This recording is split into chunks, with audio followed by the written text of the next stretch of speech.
नमस्कार। आज के इस 5 मिनट वीडियो में हम सिल्वर इंटरनेशनल सिल्वर डॉलर जो कॉमेक्स पे ट्रेड होती है इसका एक व्यू देखेंगे कि मार्केट में क्या बन रहा है। इसके लिए मैंने जो चार्ट यूज़ कर रहा हूँ वो इंटरनेशनल का चार्ट यूज़ कर रहा हूँ और ये जो चार्ट है वो है 6 मंथ का चार्ट। देखिए बहुत बार हम देखते हैं कि हम डेली चार्ट यूज़ करते हैं, वीकली चार्ट यूज़ करते हैं, मंथली चार्ट यूज़ करते हैं। बट थोड़ा-सा लंबा समय लेने का ऑब्जेक्टिव ये रहता है कि कभी-कभी ऐसे सिग्नल मिलते हैं, जो लंबे समय पे हमें एंट्री और एग्ज़िट के बारे में बताते हैं। तो ये 6 मंथ का चार्ट हमने चांदी का लिया है। अब ये चार्ट को अगर मैं 6 महीने के चार्ट को कंसोलिडेट करता हूँ, तो मुझे दिखाई देता है कि 1980 1980 से एक पैटर्न बना हुआ है। अब ये पैटर्न क्या है? तो देखिए 1980 से अगर मैं बात करता हूँ तो एक बार स्पाइक ज़रूर आया था जब चाँदी लगभग अगर मैं तेज़ी की बात करूँ तो यहाँ पे हमने चाँदी को एक हाई लगते हुए देखा था $48 का, ठीक है? यहाँ से फिर मार्केट ने जैसे तेज़ी आई वैसे ही मार्केट में गिरावट आया और नीचे में हमने लगभग प्राइसेज़ को एक बॉटम बनाते हुए देखा जो $3.44 का था। जिसके बाद हमने देखा 92 से लेकर लगभग प्राइसेज़ 10 साल तक एक सीमित दायरे में ट्रेड करता हुआ दिखाई दिया।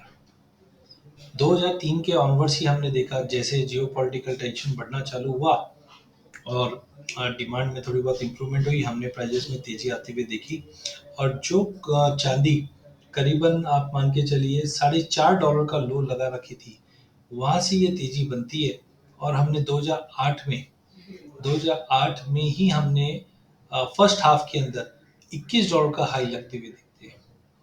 फिर वॉलिटिलिटी बढ़ जाती है तो 21 में हमने 2008 के अंदर ही फिर प्राइसेस में ड्रॉप दिखते हैं जो $8.5 तक का फॉल आता है। बट जिस ढंग से इंटरेस्ट रेट में कटौती आना स्टार्ट होता है 2008 में क्योंकि ग्लोबल फाइनेंशियल क्राइसिस था, हमने एक बड़ी रैली बनते हुए देखी प्राइसेस में जो फिर से प्राइसेस को एक अपलिफ्ट करता है और हायर साइड पे हम 4980 का हाई देखते हैं। अब आप ये देखिए पहले 48 का हाई, अब 4980 का हाई। सेकंड इसमें देखने वाली चीज़ क्या है कि एक तरह का ये राउंडिंग बॉटम बना हुआ था। अब राउंडिंग बॉटम के लिए हम लोग क्या देखते हैं टारगेट कि जो भी ये कप का डेप्थ होगा तो ये डेप्थ और नेकलाइन में क्या है, डेप्थ में हमने लो देखा था लगभग $3.5 का और हाई में जो नेकलाइन है ये हमने देखा था करीबन $27.5 का।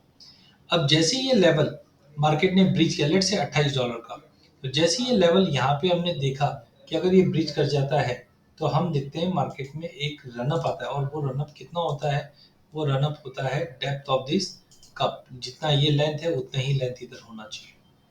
अब ये लेंथ के अनुसार अगर हम भाव देखें तो ये करीबन 50 से $51 का जंप होना चाहिए और एग्जैक्टली हमने 4980 का जंप देखा एंड मार्केट तुरंत रूप से रिट्रेस कर गया और नीचे में फिर से हमने लगभग $13.5 का लो लगते हुए देखा और काफी समय के बाद हमने 2019 के बाद से ये रैली स्टार्ट होते हुए देखी और फिर से मार्केट रिसेंट में हमने $32.5 का हाई देखा। बट इधर भी अगर आप देखते हैं तो यहाँ पे भी एक छोटा राउंडिंग बॉटम बनता है। अब इसका भी अगर मैं लो, जो ये वाली कैंडल है इस कैंडल का लो जो है वो लगभग 1160 का है। तो इसी के लो को अगर मैं ब्रेकआउट के ऊपर पकड़ता हूँ तो मेरा टारगेट होता है $42 का। या दूसरे तरीके से अगर मैं पकड़ूं तो ये हो गया कप और ये उसका हैंडल। तो कप एंड हैंडल का भी अगर टारगेट पकड़ूं तो फिर से मुझे टारगेट दिखाई देता है $50 का। तो इस वक्त अगर चांदी करीबन 27-28 $28 के करीब ट्रेड कर रही है, इचिमिको क्लाउड के बाहर आ चुकी है। देखिए मैंने पहले भी मेरे काफी चार्ट्स में बताया है, जब इचिमिको क्लाउड ऊपर से फ्लैट हो जाता है, अगर रेड में टॉप फ्लैट हो जाता है तो रिवर्सल के चांसेस है, ग्रीन में फ्लैट हो जाता है तो डाउन साइड के चांसेस। तो यहाँ पे हमने देखा जब प्राइस इधर थी और ये रेड ग्रीन में नीचे से फ्लैट हो गया तो हमने यहाँ से रिवर्सल मार्केट में आते हुए देखा। यहाँ पे भी आप देख सकते हैं जब मार्केट में भारी गिरावट आई थी और प्राइजेस करीबन $4.5 के आसपास था, तो आप देखिए फ्लैट कहाँ से, यहाँ से ये फ्लैट हो चुका था और जैसे ही फ्लैट बना आप देखिए यहाँ से स्लोली एंड स्टेडीली मार्केट में तेजी बन गई। अब यही पैरामीटर आप इस बार एचईबीओ क्लाउड में इधर देख सकते हो। यहाँ पे क्लाउड फ्लैट बना हुआ है, मैं इसको आपको दिखाने के लिए थोड़ा और बड़ा कर देता हूँ। तो यहाँ पे देखिए जैसे यहाँ पे क्लाउड फ्लैट हुआ था उसके बाद एक बड़ी रैली आई थी। इधर भी हम देखते हैं क्लाउड फ्लैट हो चुका है जिसके बाद एक रैली एक्सपेक्टेड है, बट वो रैली एक्सपेक्टेड कब आएगी वो डिपेंड करता है मार्केट के अदर फंडामेंटल्स पे, क्योंकि लॉन्ग टर्म चार्ट है, 6 महीने का तो मिनिमम चार्ट है, एक एक कैंडल आपकी 6 महीने की है। तो यहाँ पे हम देख रहे हैं कि फिबोनाची हमने लगाया है, जो पिछला लो था वो जनवरी 2003 के लो से लेकर हमने हाई जो देखा था वो देखा था करीबन 2011 में। अब इसका 50% रिट्रेसमेंट भी देखें तो 27.17 का आता है और 61.80 रिट्रेसमेंट आता है 32.5 का।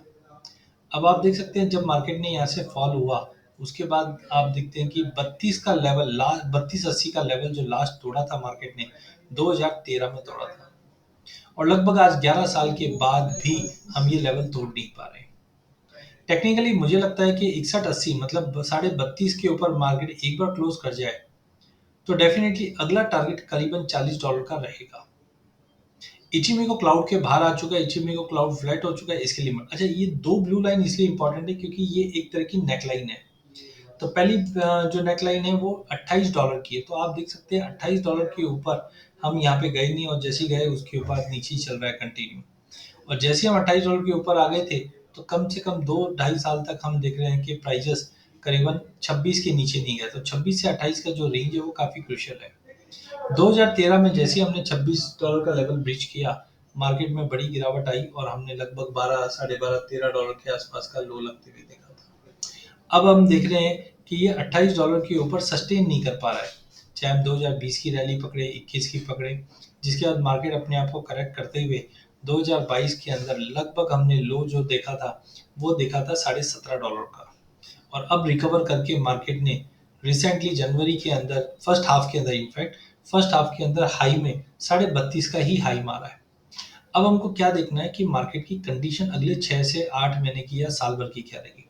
तो पहला आप ध्यान रखें, अगले 6 महीने में अगर प्राइजेस 28,000 के ऊपर की क्लोजिंग कंटिन्यू रख लेता है, जैसे यहाँ पे हमने देखा ये तोड़ा और 28,000 की, यहाँ पे भी देखिए नीचे मार्केट ने यही सपोर्ट लिया था, तो 28,000 के ऊपर की क्लोजिंग आती है तो बिल्कुल हम आराम से $40 का लेवल अगले साल भर के अंदर मिनिमम देख पाएंगे। लेकिन अगर प्राइस 28 के ऊपर नहीं आता लेकिन 26 के ऊपर की क्लोजिंग आ जाता है, 26 और 28 के बीच में आता है, तब भी मार्केट में तेजी रहेगी, बट ये तेजी आपको 32 से लेकर समझो 34-38 तक का लेवल दिखाएगा, स्लो एंड स्टेडीली मूव जाएगा। खाली अगर मार्केट $26 के नीचे की क्लोजिंग देता है तो मार्केट फिर से अपना बेस बनाने की कोशिश करेगा, और ये बेस मुझे लगता है कि $22-23 के आसपास बनेगा ऐसे करके, और फिर बाद में रैली करेगा। तो नई रैली के लिए $28 के ऊपर की क्लोजिंग आपको ये साल इंपॉर्टेंट है, और 26 के ऊपर भी रहा तब भी पॉजिटिव है, लेकिन 28 के ऊपर एक स्ट्रॉन्ग सिग्नल रहेगा। फिर भी सेफ हेवर पे हम देखेंगे $32.5 का लेवल तोड़ता है तो आप आराम से 40 से लेके $50 का टारगेट लेके चल सकते हैं। ये लॉन्ग टर्म व्यू है। टेक्निकली भी देख लेते हैं कुछ और अपडेट है क्या। तो टेक्निकल में हमने सबसे पहले आरएसआई लिया। आरएसआई में हमने देखा एक तरह का डाइवर्जेंस बना हुआ था, यहाँ पे हमने RSI continue back to back नीचे चल रहे थे, जबकि भाव में हमने 4950 का हाई देखा था। बट करंटली अगर हम देखें तो आरएसआई इस वक्त करीबन 61 के आसपास है और एवरेज के ऊपर है, जो दर्शाता है कि मार्केट में ट्रेंड पॉजिटिव है, क्योंकि 50 के ऊपर अगर आरएसआई मेंटेन होती है तो हम जनरली बोलते हैं कि आउटलुक तो पॉजिटिव है। तो लॉन्ग टर्म व्यू डेफिनेटली तेजी, क्योंकि ये 6 महीने का चार्ट है तो आप अगले साल 2 साल का व्यू लेके चल सकते हैं। वहीं अगर मैकडी की बात करें तो मैकडी में मैंने काफी मेरे वीडियोस में बताया भी है, अगर मैकडी जीरो लाइन के ऊपर क्रॉसओवर होता है तो स्ट्रॉन्ग बुलिश जोन बनेगा। तो ये चीज हमने 2020 में देखा, जिसकी वजह से आपने मेरे जितने भी वीडियोस देखा होगा उसमें मैं एक ही चीज बोलता हूँ, सोने चांदी में जबरदस्त तेजी है, जबरदस्त तेजी है। क्यों? यहाँ पे आप देखिए जीरो लाइन के ऊपर मैकडी का पॉजिटिव क्रॉस ओवर हुआ था, और जब भाव था करीबन $16.5 का भाव, वहां से हमने डबल होते हुए देखा, लगभग $32.5 का हाई हमने लग दिया। अभी भी अगर आप मैकडी देखेंगे तो ये पॉजिटिव दिखा रहा है, और मंथ 6 महीने के चार्ट पे अभी भी पॉजिटिव है। वहीं अगर वॉलिडिटी की बात करें तो अभी तो वॉलिडिटी स्टार्ट ही नहीं हुई है, फ्लैट है यहाँ पे। अगर ये और ऊपर जाएगी तो वॉलिडिटी कमजोर पड़ेगी, बट अगर यहाँ से ये गिरावट ले लेता है तो वॉलिडिटी और ज्यादा बढ़ेगी। और जिस ढंग से जियोपॉलिटिकल टेंशन, सेंट्रल बैंक की एक्टिविटी, साथ में हम देख रहे हैं कि इंडस्ट्रियल एक्टिविटी ये बढ़ रही है, तो मुझे लगता है जैसे यहाँ पे भी हमने कंसोलिडेशन देखा और फिर अचानक से वॉलिडिटी में ड्रॉप आया, मतलब बढ़ा वॉलिडिटी, और हमने गेन देखा। अब यहाँ पे गेन में भी आप देखिए $5 वाली चीज करीबन $21, मतलब 5 का 10, 10 का 20 हो गया। तो ऐसी भी प्रॉबिलिटी बन रही है, लेकिन मैं खाली आपको आज जस्ट मैं चार्ट देख रहा था, 6 महीने का अच्छा चार्ट था, इसके लिए मैं आप तक लेके आया हूँ। तो कुल मिला के अगर सम अप करें, 6 महीने का चार्ट है सिल्वर डॉलर का, और यहाँ पे हम देख रहे हैं कि राउंडिंग बॉटम भी बना है शॉर्ट टर्म में, और साथ में हम देख रहे हैं यहाँ पे लॉन्ग रन में हम कप एंड हैंडल भी देख रहे हैं। $28 के ऊपर ये साल की क्लोजिंग 40 की तैयारी 200% करते हुए दिखाई देगी। 26 और 28 के बीच में रहेगा, तब भी हम देखेंगे 32-34 का लेवल तो फिर से दिख जाएगा। और हमारे यहाँ पे जो 6% की ड्यूटी में जो कटौती आई है उसकी वजह से जो फॉल आया वो रिफिल हो भी गया, और समझो 32 साढ़े 32 भी मिला, तब भी हमने जो 95-96 का हाई देखा है वो अचीव हो जाएगा आराम से। लेकिन साढ़े 32 के ऊपर इंटरनेशनल चलना चालू हुआ तो आप मान के चलिए $40 का लेवल हम मिनिमम चांदी में आते हुए देख पाएंगे। हाँ, कंसर्न थोड़ा सा ये है कि अगर 26 के नीचे इस साल की क्लोजिंग दे देता है तो डेफिनेटली हम हो सकते हैं 22-23 पे जाके एक बेस जरूर बनेगा, बट दैट डजंट मीन्स कि मार्केट में बहुत बड़ी मंदी आ गई है, क्योंकि इतनी बड़ी रैली भी हुई है। हमने डोमेस्टिक मार्केट में पिछले साल दिवाली पे 52-53 हजार का भाव देखा था, और अब हमने हाई में 95 देख लिया है। तो करीबन 52-53 वाला माल अगर आपका 95-96 हो गया है तो थोड़ा बहुत करेक्शंस भी है, लेकिन हमने देखा जब जब गिरावट आती है तो फिजिकल मार्केट में भी डिमांड बढ़ती है, इंडस्ट्रियल डिमांड भी कंटिन्यू बनी हुई है। और अब 6-8 महीने में हमने देखा चाइना से इंडस्ट्रियल एक्टिविटी में कोई चेंजेस नहीं था, जिसकी वजह से ये नेगेटिवनेस बना हुआ था। लेकिन सितंबर से रेट कट आना चालू हो जाएगा यूएस के अंदर। अब अटकल ये लगाई जा रही है 0.25 0.5 या उससे ज्यादा हो सकते हैं। तो एक बार अगर रेट कट, हमने 2008 में भी ऐसा ही देखा था, जब प्राइजेस के अंदर एक पहले बड़ी रैली आई, फिर एक फॉल आया, और जैसे ही रेट कट स्टार्ट हुआ 2009 से, आप देख सकते हैं मार्केट में बढ़ा तेजी है।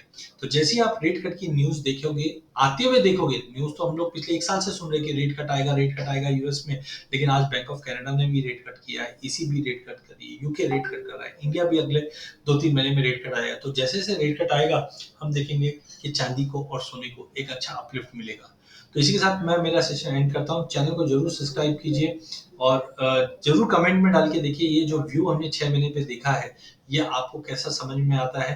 बाकी $28 ध्यान रखना और $26 भी ध्यान रखें। Overall long term view definitely तेजी का है, बट वॉलिटिलिटी चांदी के साथ रहती है, इसीलिए वॉलिटिलिटी कंटिन्यू रह सकती है।